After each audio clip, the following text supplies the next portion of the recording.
अस्सलाम वालेकुम, आप देख रहे हैं डॉन न्यूज़ में का मेज़बान अब्दुल गफ्फार पुराना रिप्ले के एक और एपिसोड के साथ। तो जनाब, इस साल जब पाकिस्तान क्रिकेट बोर्ड ने इंटरनेशनल सीरीज़ को कंफर्म किया था तो सब लोग बहुत खुश थे। और पहले आपको याद होगा एहसान मानी साहब, वसीम खान, उससे पहले रमीज़ राजा साहब और अब नजर सेठी साहब, सब लोग ये बात कर रहे हैं कि पाकिस्तान में इंटरनेशनल क्रिकेट बहाल हो गई, इंटरनेशनल टीमें आ रही हैं। और ये जो बम्पर सीज़न का नाम दिया गया था, मुझे याद है पाकिस्तान क्रिकेट बोर्ड की जानिब से और इसी तरह रमीज़ राजा साहब की जानिब से, क्योंकि इंग्लैंड, ऑस्ट्रेलिया, न्यूजीलैंड पाकिस्तान के दौरे पर आ रही हैं, बट किसी ने ये नहीं सोचा था कि ये बम्पर सीज़न नाइटमेयर बन जाएगा पाकिस्तान के लिए। इस साल 2022 में पाकिस्तान अपने होम ग्राउंड पर एक भी टेस्ट मैच जीतने में कामयाब नहीं हो सका। कराची टेस्ट में भी अब शिकस्त के बादल मंडला रहे हैं। पाकिस्तान के 438 रन के जवाब में न्यूजीलैंड ने शानदार बैटिंग करते हुए 612 रन बना डाले और 9 विकेटों के नुकसान पर इनिंग डिक्लेयर की। पाकिस्तान के दूसरी इनिंग में भी 73 रन पे 2 खिलाड़ी आउट हो चुके हैं और अब तमाम दारोमदार मुझे लग रहा है कि पहले इमामुल हक जो कि सेट हैं, उन्होंने अब नुमान अली को भेजा गया एज अ नाइट वॉचमैन और फिर कप्तान बाबर आजम पर होगा। अच्छी खबरें भी हैं जनाब, पाकिस्तान के 2 क्रिकेटर को आज आईसीसी अवार्ड्स के नॉमिनेट किया गया है। बाबर आजम नॉमिनेट हुए ODI cricketer of the year के लिए और मोहम्मद रिजवान को T20 cricketer of the year के नॉमिनेट किया गया है। लेकिन लास्ट ईयर भी ये दोनों अवार्ड जीतने में कामयाब हुए थे, शाहीन शाफिदी भी, इसी तरह सना फातिमा भी। लेकिन पाकिस्तान के लिए साल 2022 किस तरह गुजरा, इस पर बात करेंगे। कोई होम सीरीज़ में हमारी कामयाबी नहीं है, यहाँ तक कि टेस्ट मैच भी नहीं जीत सके। इस सारी सूरत हाल पर तफसीली बात करेंगे अपने गेस्ट रिपोर्टर से। तो इसी तरह मैंने आपको बताया था कि 3 cricketer basically, women cricketer Nida Dar भी जो है वो नॉमिनेट हुई है आईसीसी अवार्ड के। तो तीनों को आई थिंक डिजर्व है अप्रिसिएशन। अब लेट्स सी कि फैंस क्या वोट करते हैं, एक्सपर्ट्स क्या डिसाइड करते हैं, जो कि आईसीसी अवार्ड के सिलसिले में वोटिंग भी शुरू होगी। तो पाकिस्तानी फैंस जाके पाकिस्तानी क्रिकेटर्स के लिए वोट भी कर सकते हैं और साथ साथ फिर आगे चल के जो माहिरीन हैं, जो एक्सपर्ट्स हैं, जो राइटर्स हैं, वो भी इसका डिसाइड करेंगे। जनाब, अब से कुछ देर पहले की अपडेट आपके सामने, कराची टेस्ट की पाकिस्तान ने एक चौथे दिन खेल के अख्ताम पर 77 रन बना लिए 2 विकेटों के नुकसान पर। 97 रन की अभी भी बढ़ती न्यूजीलैंड की बाकी है और पाकिस्तान को अब यहाँ से इस टेस्ट मैच को बचाने के अलावा कोई ऑप्शन और तो दिखाई दे नहीं रहा। पाकिस्तान को अब 5वें दिन बड़ी जिम्मेदाराना बैटिंग करना पड़ेगी। इमामुल हक अच्छी बैटिंग कर रहे हैं और एक मरतबा फिर 45 रन बना के क्रीज में मौजूद हैं। नुमान अली, जिन्होंने पहली इनिंग में भी काफ़ी एक अच्छी पार्टनरशिप की थी, वो भी क्रीज में मौजूद है और मेरे ख्याल में बड़ी हद तक शायद ये बहुत बेस्ट होगा पाकिस्तान के लिए कि बाबर आजम के आउट आने से पहले ये पेयर कुछ ना कुछ रन ऐड कर ले। लेकिन पाकिस्तान के अगेन इस टेस्ट सीरीज़ में और इस वक्त कराची टेस्ट में भी डेड पिच पर पाकिस्तान की बॉलिंग पर बहुत सवालात उठ रहे हैं और इन्हीं पर बात करेंगे। हमारे साथ मौजूद है हमारे स्पोर्ट्स रिपोर्टर रज़ा करीम और कुछ देर में हमें साबिक टेस्ट क्रिकेटर तौसीफ अहमद और एक और हमें क्रिकेट एक्सपर्ट भी ज्वाइन करेंगे। लेकिन ऑस्ट्रेलिया से हम सीरीज़ जनाब 1-0 से हारे थे और वहाँ पे बहरहाल हमारी परफॉर्मेंस रावलपिंडी टेस्ट में तो बिल्कुल इंग्लैंड ऑस्ट्रेलिया के मद्दे मुकाबिल थी। लेकिन इंग्लैंड ने जहाँ मौके बनाए वो खुद बनाए, उसके बावजूद तो हमें 3-0 से हरा के चले गए। और अब रज़ा, अगर हम बात करें तो न्यूजीलैंड ने जिस तरह की शानदार परफॉर्मेंस दी, हम तो समझ रहे 438 में बहुत अच्छा टोटल है, लेकिन आप देखिए कि 612 रन बना डाले और फिर डिक्लेयर की इनिंग। लग नहीं रहा कि हम अपने होम ग्राउंड पर खेल रहे हैं। बांग्लादेश भी अभी भारत को शिकस्त देने के बिल्कुल करीब आ गया था, वो तो एक 8वें विकेट की शराकत ने उन्हें बचा लिया। अवैस भी हमें ज्वाइन करें, उनसे भी मैं बात करूंगा। लेकिन रज़ा, पहले आपसे शुरुआत करता हूं। मुझे बड़ी मायूसी हो रही है कि पाकिस्तान तो अपने होम ग्राउंड पर एक बहुत डोमिनेट करता रहा और दुनिया की सब तमाम टीमें करती हैं, और ये तो नॉन एशियन टीम्स हैं जिनको आपको स्पिनर्स पे तंग करना चाहिए था, उनके खिलाफ अच्छी हिकमत अमली बनानी चाहिए थी। लग रहा है जैसे क्लूलेस हैं हम लोग। बिल्कुल ऐसा ही है। देखें, जिस तरह आपने अपने इंट्रो में बताया था, ये सिर्फ यही मैच नहीं, ये सीरीज़ नहीं, पूरा साल ऐसे गुजर गया। हम वो विकेटें ही बना नहीं पाए कि जिसमें हम ऑस्ट्रेलिया, इंग्लैंड को फंसा सकें। हमने जैसे आपने बोला, हम इनको स्पिनर्स पे पकड़ सकते थे, लेकिन ऐसी विकेटें बनी ही नहीं कि हम इनको फंसा सकते, बल्कि उल्टा हो गया। जितने भी मैचेस हम हारे, एक छोटे छोटे हमारे कोलैप्स हुए और मैच जो हम जीता हुआ मैच थे या मैच ड्रॉ कर सकते थे, वो मैच कोलैप्स की शक्ल में हम हार गए। अभी जिस तरह आपने बोला, ये टेस्ट में भी ये सूरत हाल आ गई है। कहने के तो अभी एक इनिंग बाकी है, लेकिन क्योंकि पाकिस्तान की परफॉर्मेंस ऐसी जा रही है तो ऐसा लग रहा है कि पाकिस्तान एकदम से कोलैप्स करेगा।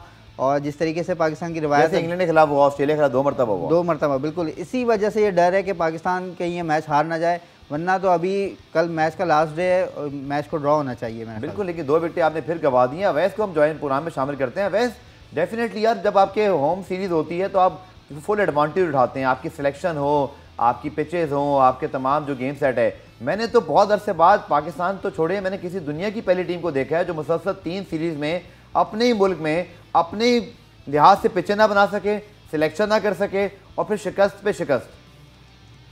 देखिए गफ्फार भाई, आपने बड़ी जबरदस्त बात की है। मुझे खुद एक हैरान की थी जब पाकिस्तान टीम, आपको पता अनफॉर्चुनेटली 3 टेस्ट मैच लगातार, पहली दफा जिंदगी में ऐसा हुआ कि पाकिस्तान 3 टेस्ट मैच लगातार हारा इंग्लैंड से, वो भी अपने मुल्क के अंदर। जब आपको पता है चैंपियंस जो आपका जो आईसीसी टेस्ट चैंपियनशिप है वो ऑन द लाइन है, और आपको पता है कि आप हार नहीं बर्दाश्त कर सकते, आप उससे ऑलमोस्ट बाहर हो जाओगे। आप तब भी बाहर हुए। विकेट्स के साथ जो काम किया गया, पिचेस की स्पेसिफिकली बात करूं, मुझे बिल्कुल समझ में नहीं आई कि पिचेस पे आखिर कर क्या रहे हैं पाकिस्तान क्रिकेट बोर्ड वाले। आप देखें, नई मैनेजमेंट यहाँ पर आई है, वो भी बात करती है जी हम पिचेस को चेंज करेंगे, हम कोशिश करेंगे डोमेस्टिक क्रिकेट को रिवाइव करें। यहाँ पर देखें सबसे बड़ा इशू, अगर मैं आपकी पूरे स्क्वाड की बात करूं, मैं अली पे तनकीद नहीं कर रहा, ना मैं उनकी को हौसला अफजाई कर रहा हूँ। अली को आपने ड्रॉप किया विकेट अपना टेस्ट सीरीज न्यूजीलैंड के खिलाफ की, जो विकेटलेस रहे, उन्होंने परफॉर्म इतना खास इंग्लैंड में नहीं किया। और भाई जिस वक्त आपने उसको सिलेक्ट किया था, आपने मुल्तान टेस्ट मैच से पहले जब वो फर्स्ट क्लास खेल रहा था, मुल्तान के ही ग्राउंड में उसने 11 खिलाड़ियों को आउट किया था, क्योंकि उस पर ग्रास मौजूद थी, फास्ट बॉलर को सपोर्ट मिल रही थी। अब वो टेस्ट मैच खेलता है इंग्लैंड के खिलाफ जहां पर ग्रास मौजूद नहीं है, वो विकेट क्या करेगा वो बेचारा, बॉलर कुछ भी नहीं कर सकता उसके अगेंस्ट। आपको पता है फिर स्लाइवा की इतनी रेस्ट्रिक्शंस आ गई हैं कि वो जो एक चीज होती थी कि जी स्विंग होगा बॉल एक साइड को, आप शाइन जोन से उसको खत्म करके एक साइड पे शाइन, वो चीज अगेंस्ट चली गई है फास्ट बॉलर के, जो आपको विकेटलेस होता है। सेकेंडली, इस टेस्ट मैच के अंदर अगर आप बात करें, तो मैं अभी भी थोड़ी देर पहले यही बात कर रहा था, शकील शेख साहब मेरे साथ फोन पे थे, मैं कहा सबसे बड़ा जो इस वक्त जो फ्लॉ हमें लगा है वो ये है कि आपने right arm off spinner Sajid जो था उसको किसने टीम से, नुमान आपको पता है परफॉर्म नहीं कर रहे। आपको याद हो जिस वक्त न्यूजीलैंड की टीम यहाँ पर खेलने आई तो वो एक डिफरेंट टीम है। देखें उन्होंने आती ये बात की कि इंग्लैंड एग्रेसिव खेला है, हम अपने तरीके की क्रिकेट खेलेंगे यहाँ पर। आप केन विलियमसन की बैटिंग उठा के देख लें, आप उनके इस सूदी ने यहाँ तक के 65 आउट रन किए हैं, आपने इब्रार को उनके आगे खुली किताब किस्म का आपने उनको कर दिया हुआ है। 68 रन इब्रार करता है, 5 खिलाड़ी आउट करता है। भाई ये 5 खिलाड़ी आपने अपने स्टैट के लिए अच्छे आउट किए हैं, पाकिस्तान के लिए आपने इतने ज्यादा रन किए हैं। कलीम आपके पास आता हूँ कि मुझे लग रहा है कि ओवरऑल पाकिस्तान के जो क्रिकेट का डिसीजन मेकिंग है ना, वो टोटली कोलैप्स हुआ हुआ है। अब डेफिनेटली अगर आप देखें तो ऑफ द पिच क्या हो रहा है, रमीज आजा साहब मुख्तलिफ टॉक शोज में जा रहे हैं, स्पोर्ट्स शोज में नहीं है, वरना उनसे मैंने बहुत सवाल करने हैं कि ठीक है वो ये हक बजाने पे वो ये कहने पर कि उन्होंने एहसान मानी को रिप्लेस किया था, यहाँ पर एकदम से जो नो पूरा चेंज आया, वट एवर, ये एक डिबेटेबल पॉइंट है। बट सवाल तो उनसे भी हम पूछ सकते हैं, ठीक है वो बड़े क्रिकेटर हैं, लेकिन जो गलत हो रहा है उस पर सवाल तो बनता है कि हमने उनके दौर में भी देखा कि हमने कोई अच्छी पिचेस नहीं बनाई। हमने हसन अली के जरिए 5-5 विकेटें पिंडी टेस्ट में हासिल की, अगले साल हम वहाँ पर डेड विकेट बना के 2 दफ़ा बिलो एवरेज हो गए, और हम कहते हैं जी हमें पिचेस बनाने नहीं आती। मुझे लगता है कि बहुत छेड़खानी की गई है चारों तरफ से। ऐसे लगता है जैसे सब लोग ना मिलके खिचड़ी बना रहे हैं और आखिर में उस हांडी का सत्यानाश हो गया है। पाकिस्तान क्रिकेट का पिछले 1 साल से ही हशर है। ऐसे लगता है जैसे हर कोई कुछ करना चाह रहा है, बट इवेंचुअली कुछ भी नहीं हो रहा। और मेरे ख्याल में हमें खुद, जैसे अवैस ने भी कहा, मेरे ख्याल में रजा, हमें अंदाज़ा ही नहीं है कि हमने पूरा 2022 अपने होम सीजन पे कितना बुरा और शर्मनाक परफॉर्मेंस है हमारी। बिल्कुल ऐसे ही है। और देखें इसकी सबसे बड़ी वजह यह है, किसी को हम ये अंदाज़ा नहीं कर पा रहे हैं हमारी स्ट्रेंथ क्या है, हमारी बैटिंग स्ट्रेंथ है, फास्ट बॉलिंग स्ट्रेंथ है, या स्पिनिंग हमें ट्रैक बनाने। क्योंकि इसमें एक चीज़ और ऐड कर दूं, फिर आपका पॉइंट लेता हूं, फिर अवैस की तरफ। हमारी सिलेक्शन आप देखिए कि हम सिलेक्शन में कभी नुमान साजिद हमारे फ्रंट लाइन स्पिनर होते हैं, फिर वो दोनों ही 11 से बाहर हो जाते हैं, और उसके बाद अबरार जैसा जो बॉलर है वो पिंडी में नहीं खेलता। और जैसे अवैस ने कहा, अब तो खैर इतना खिला दिया कि वो पूरा उसको डीकोड कर लिया न्यूजीलैंड ने, लेकिन हमारे एनालिस्ट रजा कहाँ हैं? जब अभी आप अब्दुल्ला शफीक को देखें, उसको कोई नहीं पूछ रहा कि 7 मैचेस हो गए, आपने 50 नहीं की और आप लॉफ्टेड शॉट खेलते हुए आउट हो रहे हैं, आप T20 थोड़ी खेल रहे हैं। बिल्कुल ऐसे ये देखें, सारा फुकदान है वो मैनेजमेंट का है, आपकी प्लानिंग ही नहीं है ना। अगर आप प्लानिंग, आप ये समझ ही नहीं पा रहे हो कि हमने किस तरीके से जीतना है। आप वो जो फार्मूला था पाकिस्तान के जीतने का, जैसे आपने बोला 1 साल पहले तक तो सब सही चल रहा था, हम सारी सीरीज भी जीत रहे थे। जब से रमीज राजा ने 4 संभाला, उसके बाद से ही तो ये पिचेस का मसला शुरू हुआ। उससे पहले तक तो पिचेस रिजल्ट प्रोड्यूस कर रही थी, टेस्ट मैचेस के रिजल्ट आ रहे थे, वनडे भी अच्छे हो रहे थे, T20 भी। लेकिन उसके बाद ये मसला क्यों शुरू हुआ? उसके बाद मसला इसलिए हुआ क्योंकि हम वो प्लान ही नहीं कर पा रहे हैं। हम अपनी, या तो हमें बैटिंग खिलानी है, बैटिंग कभी इतनी लंबी कर देते हैं कि बॉलिंग शॉर्ट हो जाती है, कभी स्पिनर्स स्पिनर्स ज़्यादा। आपने अच्छा पॉइंट किया वैसे, मैं आपकी तरफ आ रहा हूँ। बेसिक होती है ना कुछ टेस्ट टीम की, देखें वनडे T20 आपका एक प्लेयर जितवा सकता है, एक अच्छी परफॉर्मेंस। देखिए टेस्ट मैच जीतना, आप खुद क्रिकेट खेलते हैं, सबसे मुश्किल काम है, इसलिए इसका मजा भी बहुत आता है। टेस्ट मैच की सेलिब्रेशन को स्पेशली ऑस्ट्रेलिया इंग्लैंड में लोग आधे वर्ल्ड कप की तरह एंजॉय करते हैं कि टेस्ट मैच में 4 सेशन है, 5 दिनों का खेल है, इसमें जान लगती है। लेकिन अवैस, जैसे रजा ने कहा, 7वें नंबर पे हम बैटिंग ऑलराउंडर खिलाते हैं जो बॉलिंग भी नहीं कर पाता। इसी तरह अगर हम बात करें दीगर ऑप्शंस की, गालिबन मेरे ख्याल में अवैस की स्क्रीन, अवैस आप मुझे सुन सकते हैं? जी देखिए, अपना गफ्फार भाई अगर आप बात करें ना पाकिस्तान टीम की, सबसे बड़ा देखें इस वक्त मुझे सवालिया निशान जो सा मेरे पर वसीम का है। मैं क्रिटिसाइज नहीं कर रहा उसको यार, आप T20 की परफॉर्मेंस में उसको उठा के आप वनडे खेल अपना नहीं, वैसे आप कतई कलामी, अगर आपके 8 मैचों पे हारिस रऊफ आएंगे, 7 मैचेस में आपके जो है ना वो आ जाएंगे मोहम्मद वसीम जूनियर 38 की फर्स्ट क्लास एवरेज पे आ जाएंगे, जाहिद महमूद, हसन अली बाहर बैठे हुए हैं, शासिर शाह को आपने ऐसे निकाला हुआ जैसे आपने कोई नया शेन वॉर्न ढूंढ लिया है। मुझे तो लगता है सारी जो बेड़ा करा के पाकिस्तान की टीम का ये आपकी पिछली सिलेक्शन कमेटी ने किया है, जिसने आपकी टीम की बेस ही बनने नहीं दी और अब आपका शराजा बिखर चुका है। मैं गफ्फार भाई ये तो बात कर रहा हूँ आपसे कि मुझे सिलेक्शन कमेटी का क्राइटेरिया समझ में नहीं यहाँ पर आ रहा कि आप अपने T20 की परफॉर्मेंस को उठा के पाकिस्तान सुपर लीग की परफॉर्मेंस को उठा के आप टेस्ट मैच खिला देते हो। देखिए आज आपके पास एक बैकअप प्लेयर क्यों नहीं आता है, इस चीज को आप रियलाइज करें। आप जहां पर अब नई सिलेक्शन का जो भी मामला आए, मैनेजमेंट आई कहती है कि जी हम विकेट चेंज करेंगे, हम डिपार्टमेंटल क्रिकेट स्टार्ट करेंगे, और भाई किस डिपार्टमेंट के पास पैसे हैं, ये बहुत बड़ा चैलेंज है। सेकेंडली आपके पास लड़का इसलिए लॉन्ग स्पेल का नहीं आता क्योंकि आपके पाकिस्तान ए के टूर ही खत्म हो चुके हैं। जी हाँ। आप देखें ट्रॉफी में लड़का जो बल्कि अवैस ये जो आपको पता है जब ऑस्ट्रेलिया इंग्लैंड आप जाते हैं तो आपको लाजमी 3 रोजा प्रैक्टिस मैच मिलता है। हमने कौन सा प्रैक्टिस मैच खेला ऑस्ट्रेलिया इंग्लैंड न्यूजीलैंड के खिलाफ जहां से हम लड़कों को टेस्ट करते हैं? हम तो डायरेक्ट डेब्यू करा रहे हैं और डायरेक्ट टीमों में अब तो माशाल्लाह आप देख रहे हैं कि कल 22 अभी उस पर ही बात करते हैं, 23 रुकनी 22 रुकनी आपने वनडे टीम अनाउंस कर दी। इतनी कंफ्यूजन है आपके पास। मैंने आपको ये तो बात की गफ्फार में, मुझे सबसे बड़ी हैरानगी होती है। देखिए आज आपके पास अल्लाह का शुक्र है क्रिकेट बहुत ज्यादा पाकिस्तान में आ रही है, पाकिस्तान में क्रिकेटर्स आ रही है, टीमें अपना आपके पास ढेर आ रही है खेलने के लिए। यार पहले अगर मैं सुनता था तो आपके पाकिस्तान शाहीन उनके साथ साइड मैचेस खेलते थे, अब वो खत्म हो चुके हैं आपके पास। आज आपने चले, मुझे एक अच्छी चीज लगी इस क्रिकेट मैनेजमेंट की कि आपने 3 यंग लड़के जो अंडर 19 पाकिस्तान जूनियर लीग में परफॉर्म किया उनको आपने एक हिस्सा बनाया है पाकिस्तान टेस्ट स्क्वाड का, ताकि वो ग्रूम हो सके। भाई ग्रूम करने के लिए आपको ग्रूमिंग सेंटर्स के अंदर उनको लेके आना पड़ता है हाई परफॉर्मेंस सेंटर में। मुझे बताएं कि जो आपका हाई परफॉर्मेंस सेंटर है इस वक्त वो क्या कर रहा है? पाकिस्तान जूनियर लीग से लड़का परफॉर्म करता है, चाहे डोमेस्टिक में लड़का आपका परफॉर्म करता है, क्या वो मेंटली तौर पर तैयार है इस वक्त इंटरनेशनल के लिए? देखें पाकिस्तान सुपर लीग हो, चाहे बिग बैश हो, चाहे आप बात करें कायद-ए-आज़म ट्रॉफी, उसका माइंडसेट कुछ और होता है, इंटरनेशनल एक्सपोजर का माइंडसेट कुछ और होता है, उधर प्रेशर कुछ और होता है। आपको पाकिस्तान ए के थ्रू जाना पड़ता है, जितना आप उस लड़के को पाकिस्तान ए के टूर्स करवाओगे उतना वो ग्रूम होता है। आपका वो चीज ही खत्म हो चुकी है। आज आप सिलेक्शन क्राइटेरिया में देख लें, आपके पास फास्ट बॉलिंग लाइनअप कितनी मौजूद है, आपके लड़के कंसिस्टेंटली परफॉर्म करें डोमेस्टिक के अंदर। आज एहसानुल्लाह की भी बात हो रही है, आपको पता है एहसानुल्लाह रावलाकोट हॉक्स में भी था, अपना मुल्तान सुल्तान्स में भी था, उसको अफरीदी का एक तो अच्छी बात है, उस लड़के को आप लेके आए हो। अमाद बट आपके पास कहां पर है? कितने आपके ऑलराउंडर्स ऐसे हैं जो कंसिस्टेंटली परफॉर्म करें, आप उनको चांस ही नहीं देते क्योंकि ग्रूमिंग स्टेज है ही नहीं आपके पास आइडिया नहीं है कि हमने पाकिस्तान ए के टूर को रिवाइव करना है। भाई जब तक उसको नहीं करोगे, लड़के प्रैक्टिस नहीं करेंगे, दूसरी कंट्रीज में जाके खेलेंगे नहीं, मेंटली स्ट्रांग नहीं होंगे, वो पाकिस्तान के एलिजिबल नहीं है।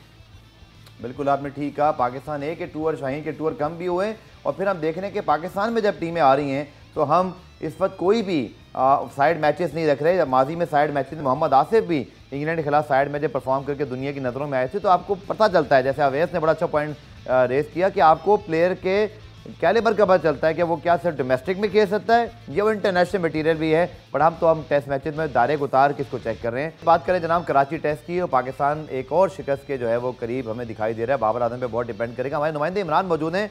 इमरान, बहुत बात हुई थी कि बोर्ड की तब्दीली के बाद बहुत सिलेक्शन में भी तब्दीली की गई, लेकिन रिजल्ट तो उसी तरह के प्रोड्यूस हो रहे हैं, पिच भी वैसी रही। अभी शायद हफीदी आए, आपने कुछ देर पहले टिकर फाइल किए कि वो कह रहे हैं सेकंड टेस्ट की पिच बेहतर होगी, लेकिन सब बातें दिखाई दे रही, लगता है एक्चुअल प्रॉब्लम नज़र नहीं आ रहे। हमने कितने चांसेस मिस किए हैं, हमारी बैटिंग के अंदर फिर वो इंटेंट नहीं थी, बाबर पे हमने ओवर डिपेंडेंट हैं, बॉलिंग हमारी बिल्कुल क्लिक नहीं हो रही है, तो मसाइल जू के तू हैं अब तक। हाँ जी बिल्कुल, जिस तरह से ऑस्ट्रेलिया और इंग्लैंड के खिलाफ जो शिकस्त हुई थी उसके बाद जो टीम में तब्दीलियां हुई, लग ये रहा था कि शायद परफॉर्मेंस में बेहतरी होगी, लेकिन इस टेस्ट में भी न्यूजीलैंड अभी तक 4 रोज के बाद डोमिनेट करता हुआ हमें यहाँ पर नजर आ रहा है। अभी कुछ देर पहले शाहिद अफरीदी भी यहाँ पर आए थे, उन्होंने भी इस पिच पर नाराजगी का इजहार किया था और उन्होंने कहा था कि दूसरे टेस्ट में पिच को जो है वो अच्छा बनाएंगे और अच्छे। रमीज राजा भी नाराजगी का इजहार करते हैं, बाबर आजम को भी पसंद नहीं है, सकलैन मुश्ताक को पसंद नहीं आई थी, अब शाहिद अफरीदी को पसंद नहीं आ रही। ये पिच सामने होती है, सब लोग देख रहे होते हैं, बाद में बातें होती हैं, ये पहले तब्दीली क्यों नहीं करा सकते? हमारी क्रिकेट बोर्ड में ये कौन सी जो है ना वो खलाई मखलूक आ गई है जो पिच बना के चली जाती है और इन सबको पता ही नहीं होता। बिल्कुल गफ्फार, जिस तरह ये पिच पर काफी बात हो रही है और काफी मतलब बैट्समैनों को यहाँ पे हेल्प मिल रही है, बॉलर्स को कुछ नहीं है। और अभी अबरार अहमद अब से कुछ देर पहले प्रेस कॉन्फ्रेंस करके गए, उनसे पिच के बारे में जब सवाल हुआ इंतहाई बेबस नजर आए। वो कुछ कहना भी चाह रहे थे, कुछ नहीं कहा उन्होंने कहा आप लोग भी यहाँ पर मौजूद हैं, हम भी यहाँ पर मौजूद हैं, आपको नजर आ रहा है कि क्या हो रहा है। उन्होंने वीडियो एनालिस्ट से भी बात की, गेंद सही जगह पर पिच जरूर हो रही है लेकिन उसके साथ उनको मदद नहीं मिल रही। अगर वो लेग स्पिन करना चाहे लेग स्पिन नहीं हो रही, ऑफ स्पिन करना चाहे ऑफ स्पिन नहीं हो रही। तो इंतहाई बेबस थे, बहुत कुछ कहना चाह रहे थे लेकिन कहा नहीं, क्योंकि जूनियर खिलाड़ी है, मसला हो सकता है अगर कुछ कहेंगे इस हवाले से।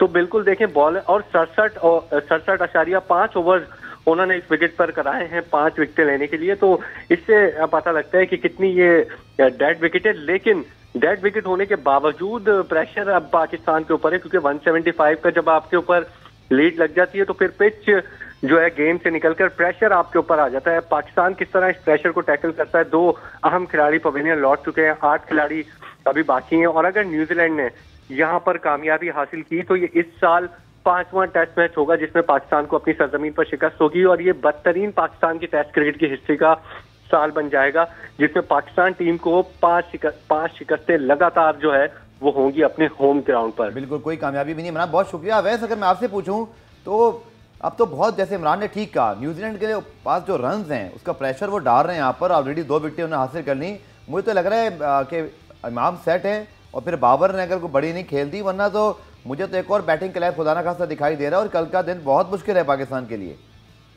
देखिए अगर आप गफ्फार भी अगर इस पूरे मैच को एनालिसिस करें ना, मैं भी क्योंकि इमरान भी की बात सुना था, चाहे वो इब्रार की बॉलिंग से हो चाहे पाकिस्तान की बैटिंग लाइनअप से, आपकी पाकिस्तान की जो वो हार है ना, जो इंग्लैंड ने जो हराया पाकिस्तान को, वो आपको बॉडी लैंग्वेज आज भी पाकिस्तान टीम का अनफॉर्चुनेटली इस टेस्ट मैच के अंदर नजर आता है।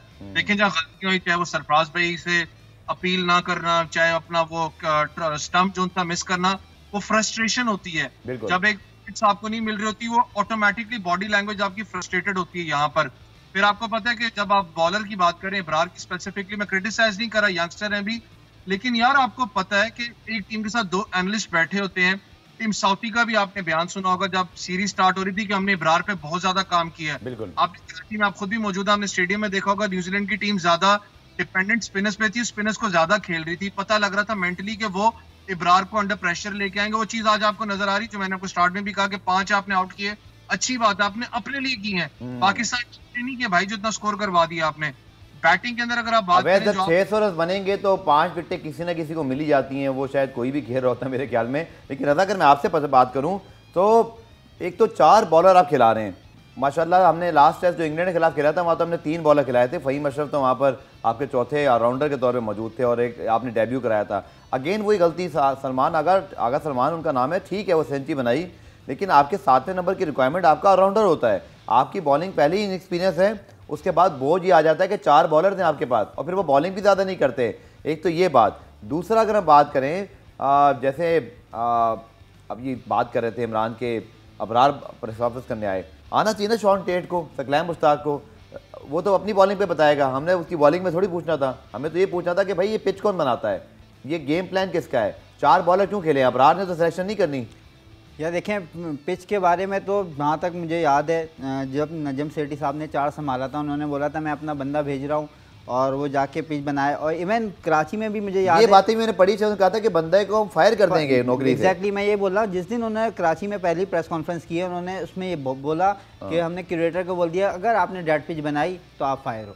तो भाई वो डेड पिच में अगर न्यूजीलैंड जीत जाए तो फिर तो डेड पिच ना हुई ना। न्यूजीलैंड ने तो आपको तो पहले भी 438 पर सही आउट किया और अभी उन्हें प्रेशर डाला है। हमारी बॉलिंग भी तो देखिए फारिग है, पिचेस डेड है। अगर इसमें पाकिस्तान हार रहा है तो ये हमारी गलतियां हैं। और दूसरी, इंग्लैंड ने जिस तरीके से उसमें से रिजल्ट प्रोड्यूस किए हैं, हम मतलब हमारा कोई उसमें कमाल नहीं था कि रिजल्ट उसमें से निकल आया। इंग्लैंड ने प्रोड्यूस किया, हमने बुरी क्रिकेट खेली। अब रही बात इसकी कि पाकिस्तान की, मेरे ख्याल से वही मसला है प्लानिंग का। आपको पता ही नहीं है आपने किसको खिलाना है, आपके पास एक्चुअली वो प्लेयर्स ही नहीं है। माजरत के साथ वो कैलिबर के प्लेयर जो है ना, यासिर शाह ठीक है, मैं मुझे पता है अभी मैं इस स्क्वाड की बात, हसन अली भी, हसन अली बैठे हुए हैं, अब उनके पास एक्सपीरियंस है। पाकिस्तान कप में भी पिछले साल के टॉप लेकिन परफॉर्मर शायद मेरे ख्याल से अगर वो खेलते भी तो तो इन पिचेस पे तो मेरे ख्याल से वो भी शायद कुछ नहीं कर पाते, क्योंकि जब तक आप वैसी पिचेस प्रोड्यूस नहीं कर पाएंगे जिसमें बॉलर्स के लिए भी मदद हो। सच्ची बात है, मैं तो कहना चाहूंगा लास्ट ईयर तो बड़े खुश थे जब मिसबाह उल हक को हटाया गया था, लेकिन अवैस और रजा साहब मैं आके बात करता हूँ, अब याद आ रही है उनकी, बल्कि एक बंदे ने मुझे ट्वीट किया, भाई हमें तो लगता है यूई में खेलना चाहिए। मैं कहा नहीं यार, हमारे मुल्क में क्रिकेट जरूर होनी चाहिए, चाहे यूई की पिचेस या वहाँ के क्यूरेटर्स को यहाँ बुला लेते हैं, क्योंकि हमें पिचें बनानी आती नहीं है। जनाब बात करते हैं अब पाकिस्तान के वनडे स्क्वाड की, जिसकी अनाउंसमेंट तो दूसरे टेस्ट के खिताब पे होगी, लेकिन 22 पहले 21 और फिर 22वां खिलाड़ी भी ऐड हो गया पाकिस्तान के मुमकिन खिलाड़ियों के लिए। अब इस वक्त की कमी क्विकली बताइएगा, मुझे कुछ रीज़न समझ नहीं आया, मे बी के कोई रीज़न हो कि आपने 22 रुकनी टीम अनाउंस कर दी और 16 अब अनाउंस करेंगे बाद में, 6 खिलाड़ियों को फिर आप एक्सक्लूड करेंगे। दूसरा फ़खर जमान 45 के एवरेज, 93 का स्ट्राइक रेट, आखिरी 15 मैचों में 3 सेंचुरियाँ जिनमें एक 190 का स्कोर है, आखिरी 3 वनडे में भी 1 सेंचुरी है। किस बेस पर ड्रॉप हुए हैं वो? जिस बंदे ने इतना आपके लिए स्कोर किया है और एवरेज उसकी बड़ी जबरदस्त मेंटेन करके उसने रखी है, बाबर के बाद अगर मैं गलत नहीं तो फखर जमान पे आपको पता है बड़ा टीम डिपेंडेंट होती है, बिल्कुल, लेकिन उसको आप कॉर्ड से बाहर कर रहे हो और मुझे बिल्कुल समझ में इस बात की नहीं आई कि आप करना क्या चाह रहे हो, क्योंकि जिस वक्त नई टीम आ रही थी, जो मैनेजमेंट आ रही थी, कहा जा रहा था कि जी शायद टेस्ट टीम की अलग टीम बने, वनडे की अलग बने, T20 की टीम अलग बने। आई डोंट नो कि किस तरीके पे ये रूल पे चल रहे हैं यहाँ पर। आप बात करें, देखिए साइड महमूद अगर जैसे आपने उनको एक्सक्लूड किया क्योंकि उनकी परफॉर्मेंस इतनी अच्छी नहीं रही, और भाई परफॉर्मेंस इसलिए अच्छी नहीं रही ना, जब तक विकेट्स ही सूट नहीं करेंगी आपके बॉलर्स को बेचारे परफॉर्म क्या करेंगे, यहाँ पर उनका क्या कसूर है। लेकिन आपने यहाँ पर कामरान गुलाम को भी लेकर अच्छी बात है, कासिम अकरम अंडर 19 के कप्तान थे, उन्होंने बड़ा जबरदस्त परफॉर्म किया, सानुल्लाह की जैसे मैंने आपको बात की, लेकिन फिर मैं क्या चलिए अवैस बहुत बहुत शुक्रिया, इसकी मजीद डिटेल हम जरूर बात करेंगे आने प्रोग्रामों में। रजा क्विकली, शर्जील खान की वापसी, वो अच्छा अटैकिंग मूड पे जाएंगे, लेकिन फखर जमान बिल्कुल ये तो क्लियर करना चाहिए था, जिस तरह प्रेस रिलीज में शाहीन शाह का लिखा हुआ है इंजर्ड, तो फखर जमान का भी रीज़न बता देते। और दूसरा मेरे ख्याल से स्क्वाड में मुझे कोई पिंच हिटर नजर नहीं आ रहा है, शायद हफीजी सिलेक्टर है, पिंच हिटर नहीं है, मुझे भी हैरानगी रहेगी। चलिए रजा बहुत शुक्रिया, इस पर डिटेल में बात करेंगे। पेशावर ज़ल्मी जनाब कोशिश कर रहा है कि अरबाब नियाज़ स्टेडियम में और पेशावर में मैचेस हो जाए, जाते हुए आपको रिपोर्ट दिखाते हैं कि उनके डायरेक्टर क्रिकेट मोहम्मद अकरम ने दौरा किया और क्या कहा वो भी देखिएगा। कल दोबारा से फिर मुलाकात होगी, तब तक के लिए अल्लाह हाफ़िज़। PSL की मकबूल तरीन फ्रेंचाइज पेशावर ज़ल्मी और जावेद आफरीदी ने पेशावर में क्रिकेट की बहाली की कोशिशें मजीद तेज कर दी। डायरेक्टर क्रिकेट मोहम्मद अकरम ने पेशावर में हयाताबाद और अरबाब नियाज स्टेडियम का दौरा किया और स्टेडियम की तैयारियों के लिए जारी कामों का जायजा लिया। मोहम्मद अकरम ने चेयरमैन नजम सेठी को पेशावर दौरे की दावत दे दी। मैं नजम सेठी साहब से अब एक स्पेशल रिक्वेस्ट करूँगा कि वो अपनी गूनागू मसरूफियात से टाइम निकाल के पेशावर तशरीफ़ लाएँ, यहाँ देखें ये स्टेडियम बने हुए हैं, यहाँ के लोगों का शौक़ देखें और जल्द अज जल्द अनाउंस करें कि एटलीस्ट PSL की हमारी कम अज़ कम प्रैक्टिस मैचेस हमें हयाताबाद स्टेडियम में खेलने का मौका मिले। मोहम्मद अकरम ने स्टेडियम की तैयारी के लिए जारी कामों पर इत्मीनान का इजहार किया। काम तो जारी है अल्हम्दुलिल्लाह, और ये ऐसे लग रहा है कि दुनिया के बेहतरीन खूबसूरत स्टेडियम्स में से एक स्टेडियम बनेगा। तो ये खुशाइन बात है कि यहाँ के क्रिकेट और जनरली स्पोर्ट्स एक्टिविटी के लिए लोकल गवर्नमेंट भी काफ़ी मेहनत कर रही है। मोहम्मद अकरम के स्टेडियम के दौरे के दौरान director general sports Khyber Pakhtunkhwa Khalid Khan भी मौजूद थे। पेशावर के तारीखी अरबाब नियाज स्टेडियम की असर नौ तामीर की गई है।